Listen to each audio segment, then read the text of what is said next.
Hi everyone, today I want to talk to you about a topic that I haven't yet touched on in my videos so far on YouTube, and namely the core identity model. This is a model that I like to introduce in my coaching sessions as well, as I find it to be really insightful, as it opens up our minds and our souls to seeing ourselves from multiple different perspectives. So all about that in the next few minutes. If you haven't already, please don't forget to like and subscribe, and let's dive in. So the core identity model is a way to look at ourselves, at answering the question, who am I, by using three concentric circles. We have the outer circle, we have the middle circle, and we have the inside circle. On the outer circle, we have the more surface level descriptions of who we are, and these are known as roles. Roles are basically any kind of label that we associate with something that we do in our lives. For example, it could be mother, father, sister, brother, grandma, grandpa, cousin, friend, or it could be teacher, lawyer, manager, leader, recruiter, HR person, and so on and so forth. They can be personal, life roles, or professional roles. Now, when it comes to this specific layer, there are two things to consider. I feel like people either tend to over-focus on this or under-focus on this. People maybe outside of the typology community, or people who are not so interested in personality types, cognitive functions, enneagrams, so on and so forth, they might have a tendency to over-identify with these roles, and when you ask them to tell you about themselves, they will share a lot about the roles that they have in their day-to-day lives. Which is not a problem per se. However, if your self-identity is limited to these roles, you might feel like there's a void in your life, like there are some challenges in you connecting with yourself, in you deepening your level of self-awareness, which will stand in the way of creating meaningful connections with others, and especially a meaningful connection with yourself. Now, for those of you who have been following me for a longer time, you probably know that I'm also trained in psychodrama, which is a form of psychotherapy. And something that I learned in this 3-year-long training is that our happiness and fulfillment in life also correlates with our ability to have role flexibility. This means the ability to develop different parts of ourselves, different roles that we would not normally associate with ourselves. So maybe, you identify as someone who's a very good follower, but you really struggle to take on leadership positions or leadership roles. The idea is that you don't have to be a leader and to go completely against your natural tendencies or instincts, but there might be situations in your life that will require of you to be a leader. Maybe for a few hours or a few days or a few weeks or a few months, but you might be required to step into a leadership role, either formally or informally, which means that you will have to develop some skills associated with that role.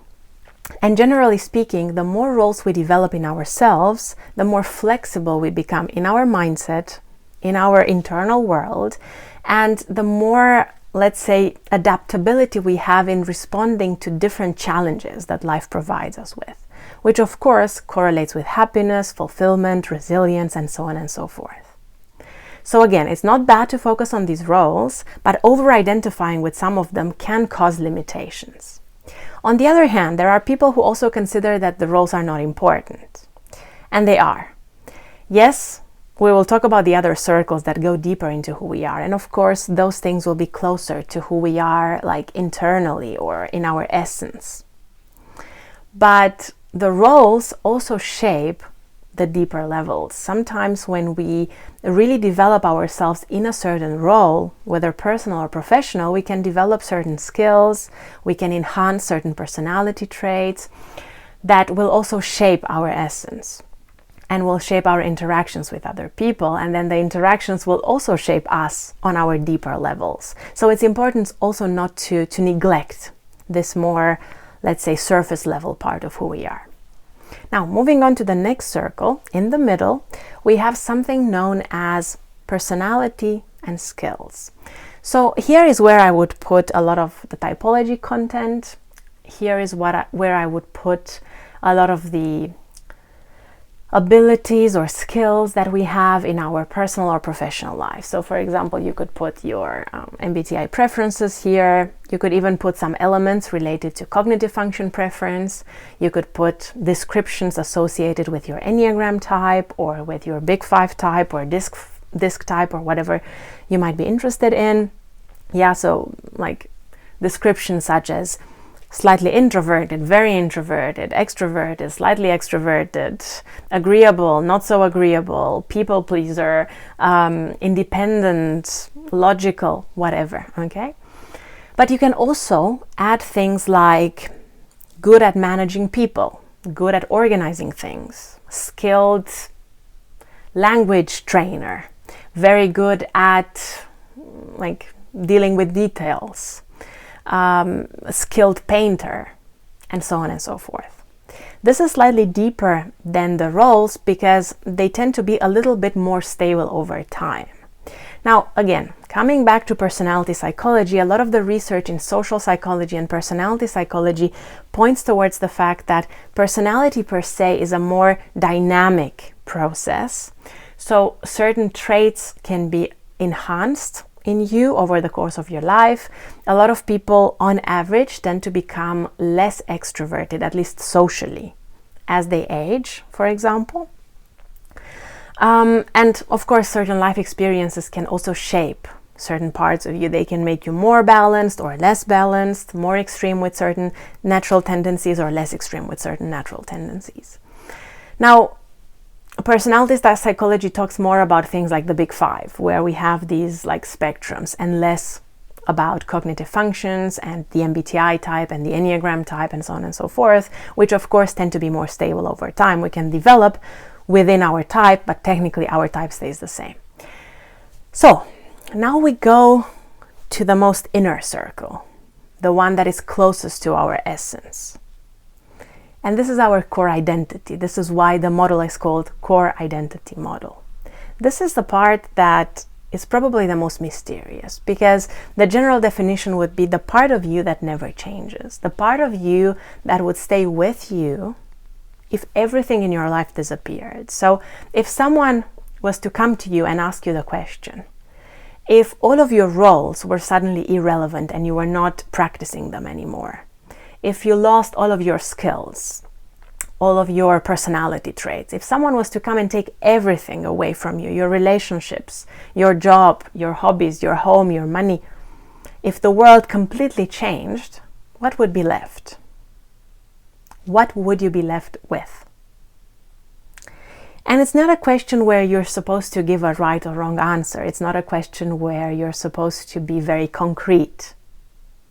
It's very subjective, and it's perfectly fine if you need time to think about this question. It's perfectly fine if you have a more abstract answer, like maybe a certain symbol comes to mind, a certain image comes to mind, a certain feeling arises for you. It's okay. It doesn't have to be a perfect answer in clear words, defined in a very concrete way.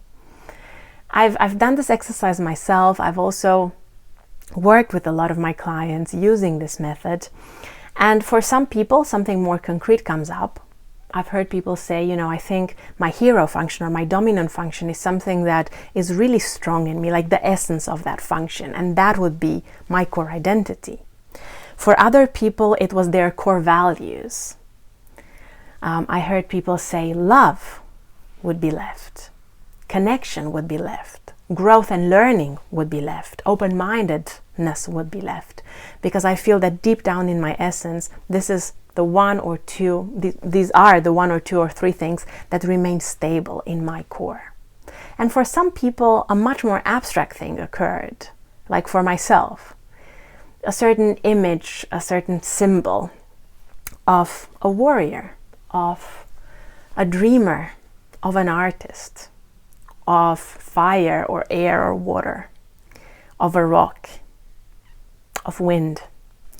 And perhaps as you meditate on this question, as you allow more time to pass, more information from your subconscious will come to you, and you might have an even more insightful response. I really encourage you to take time and reflect on this question. Maybe even draw it, maybe even spend some time journaling about it, maybe even talk to a friend about it if you're comfortable. But it's a really, really powerful exercise that helps us recenter in moments where we feel a little bit lost, confused, like we're having an identity crisis. Okay, so I hope this was a helpful tool for you to work with yourself and to deepen your level of self-awareness. Like I said in some of my previous videos, I'm also a professional coach focused on self-awareness with a background in psychology and psychodrama. So if you're interested and if you feel like you need support in deepening your self-awareness, I'm here. Feel free to check out the link in the description below. You will find out more about my coaching services. And also I have a newsletter where about every other week I send an article on typology or psychology or some other philosophical thoughts that I sometimes have. So again, the link for that is also in the description below.